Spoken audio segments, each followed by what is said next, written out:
Sarah, how are you? Are you having a good week? I hope you're doing well, taking care of yourself, and finding time to do things that make you happy. As we start this week, we have a little bit of a slower week overall. There are some alignments, but they're considered to be minor. But even so, this is going to be an interesting week. I want to thank you for joining me for this video and for all the videos that you've been watching. I really appreciate it. And if you're new to this channel, why not consider subscribing? The channel has been stuck at 13,000 for months now, which is really interesting because if everybody that watched the videos subscribed, we would be at double that. If you are finding value and enjoying these videos, why not subscribe and let's move this channel forward to 15,000, okay? Let's go back to the astrology and the energy for the week.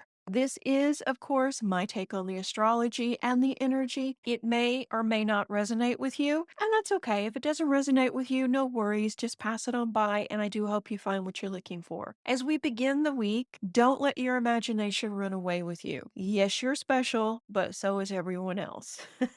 Watch your alcohol or drug intake, as it's likely you could overindulge due to a kind of melancholy feeling, and it's normal to feel moody as the seasons change, but don't let it interfere with your rational thinking. These feelings will pass soon. And luckily, to offset this energy, we have the moon conjunct Mercury both in Libra to start the week. And this is an interesting place to begin because this pretty much sets us up for success for the entire week. But don't overdo it. I mean, yes, this is a great start to the week, and you can use it to be very successful this week, but only if you can pace yourself rather than overdo it the first day, end up overwhelmed by Tuesday. Start slow by preparing for the week. Set a budget, schedule appointments, figure out your calendar, do those kind of things, and then the week should flow. By the first, your vitality is returned and you're excited to tackle projects and get back on track. During this time, we need to also avoid heavy foods and take better care of ourselves by committing to generally eating better or eating less. On the second and the third, we feel much more responsible and serious. We value duty over pleasure. So if we haven't burned ourselves out by working too much, then we are definitely seeing major gains and success during this time. We transition from summer fun to anticipation of autumn and the holidays ahead. Kind of one of those weeks where it's sort of slow, but yet a lot still happens because we are changing, our attitudes are changing, our emotions are changing. We begin feeling the need to catalog and store our assets. And this is natural, this part of an earth cycle, actually. You plant, you tend, you grow, you harvest. At the end of the harvest, you record your journey and take stock and then distribute the fruit from the harvest. For some people, this will play out as looking over our investments and making necessary changes. If we don't feel like our investments are paying off like they should, this may be the time when we start really researching where we need to move our money. For others, it's stocking the pantry before winter. So you may be experiencing this energy in a number of ways. It could feel rather heavy this week, like you're behind and you need to hurry up and catch up. You need to put that food in the pantry. You need to change those investments. You need to find a partner, solve the world's problems. But understanding where these emotions, these yearnings come from makes it easier to tone them down and not go overboard. Be aware of this energy and don't let it control you.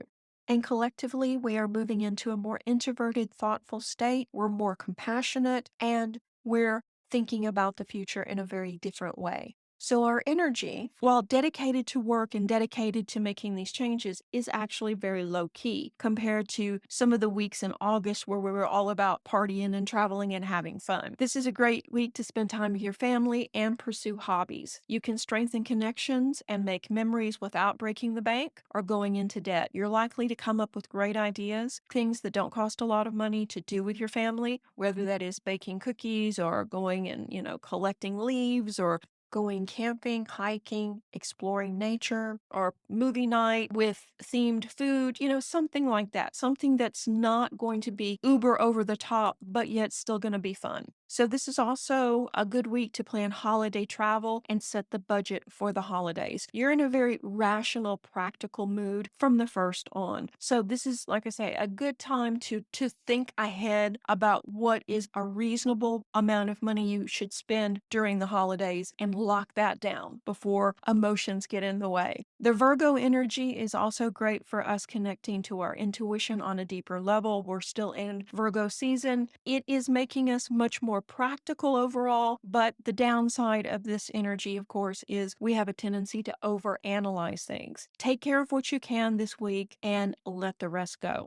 Also, your sense of community, responsibility, and compassion are heightened this week, and this includes your love life as well. So, for love, you're more likely to yearn for more adult relationships. While you're still attracted to beautiful people, you find yourself now wanting someone who is more emotionally intelligent for a partner. You're thinking of love and relationships in a higher, more evolved way now. For partnered folks, you might begin this week with an argument, and this could play out as dissatisfaction with your spouse if they are acting foolish, if they're clowning around, or not taking care of their responsibilities. If your partner is more down to earth and grounded, then make sure you are pulling your weight for harmony this week. This isn't a week of endings, but it's a chance to get our relationships back on track. And for single folks, this is a time, like I say, where you're looking at more than just a pretty face. You're wanting to get to know people and really know what inspires them, what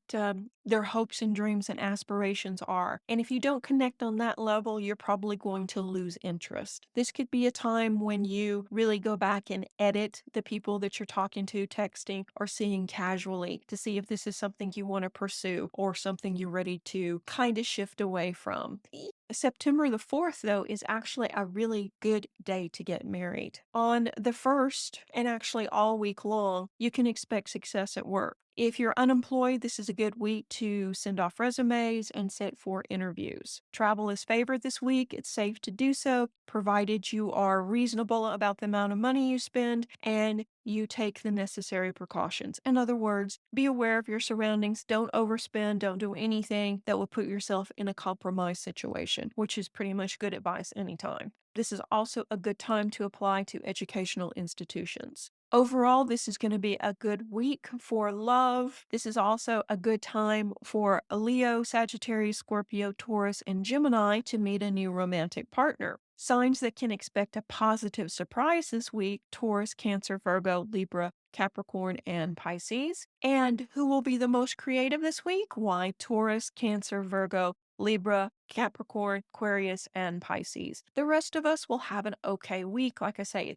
it's just kind of a mellow kind of energy, but still we need to show up and be present. I have some videos coming out this week. On August the 29th, the Chinese astrology for the next 6 months for Snake comes out, and Horse comes out on the 5th. I'm working behind the scenes on more videos, although I am still traveling, so bear with me. So yeah, this week is going to be astrologically on the more mellow side. Start projects and get as much done as we can, really, before we go into Mercury retrograde. And if this resonates with you, be sure and give it a like and let me know in the comments section. What do you have planned this week, and how is the energy unfolding for you? Let's thank the patrons for making this and all the videos possible. Have a good week, and I will speak to you soon. Reiki blessings. Bye-bye.